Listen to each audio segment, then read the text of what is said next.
reactions affect many of the foods we consume every day. Some of the reactions cause the food to become undesirable for consumption, while others greatly enhance the desirability of the food. The group of chemical reactions we will be exploring are called Browning reactions. There are two major types of Browning reactions: enzymatic Browning and non-enzymatic Browning. First, let's take a look at enzymatic Browning. Enzymatic Browning is an undesirable reaction that is responsible for the discoloration observed in some fresh-cut fruits and vegetables. Normally, the fruit or vegetable cell structure separates the phenolic substrates from the polyphenol oxidase enzymes. However, when the fruit or vegetable is cut or bruised, the phenolic substrates and the polyphenol oxidase enzymes can come together and react in the presence of oxygen over time to produce undesirable brown-colored compounds. In contrast, non-enzymatic browning is responsible for the development of many pleasant and desirable aromas and flavors in foods. There are two main types of non-enzymatic browning reactions: the Maillard reaction and caramelization.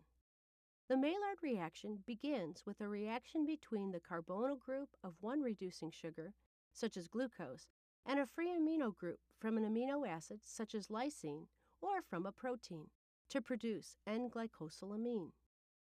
A reducing sugar is a sugar that contains an aldehyde or ketone group. Common reducing sugars include glucose and fructose. It is important to note that sucrose, common table sugar, is a non-reducing sugar. However, high temperatures and low pH values can cause the sucrose molecule to hydrolyze, that is, break apart, into 1 unit of glucose and 1 unit of fructose. After hydrolysis, the glucose and fructose can begin participating in the Maillard reaction. Once the initial Maillard reaction begins, a cascade of additional reactions takes place, eventually forming brown nitrogen-containing polymers and copolymers called melanoidins. The rate of the Maillard reaction is accelerated by heat. However, the Maillard reaction can still readily occur at lower temperatures, but the reaction rate is much slower. An example of the desirable result of the Maillard reaction is the look and taste of a cooked steak. The initial step of the Maillard reaction occurs between the denatured proteins on the surface of the meat and the reducing sugars present. The cascade of reactions that follow serve to create the meaty flavors and brown color of cooked meat. The Maillard reaction is responsible for the color and flavor of many other foods, such as caramels made from cream and sugar, toast, beer, chocolate, coffee, and maple syrup. Unfortunately, the Maillard reaction can also produce unwanted brown colors and flavors. For example, the undesirable darkening during room temperature storage can occur in products containing the necessary reducing sugar and protein reactants, such as chili sauce, ketchup, powdered milk, and intermediate moisture foods such as granola bars and pet foods. The second type of non-enzymatic browning reaction is caramelization.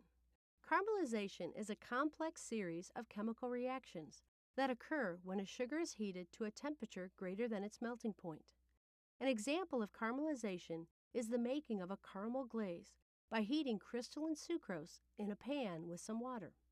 The high-temperature heating causes a series of reactions that dehydrate, decompose, and polymerize the sucrose molecules, resulting in the formation of caramel-colored and flavored compounds. The longer the sucrose is heated, the darker the caramel color becomes. The light and medium caramel color stages have a rich, sweet flavor. However, the dark caramel stage has somewhat of a burnt smell and is less sweet. Marshmallows toasted over a fire and peanut brittle are other classic examples of foods whose color and flavor are mainly the result of caramelization. What type of browning is involved in baked products?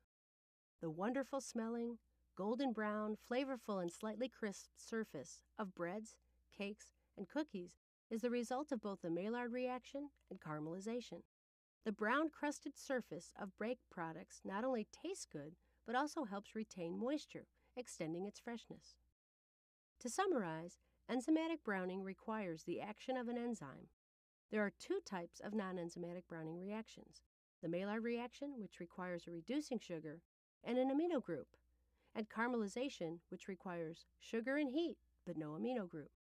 Last but not least, baked products are good examples of both the Maillard reaction and caramelization.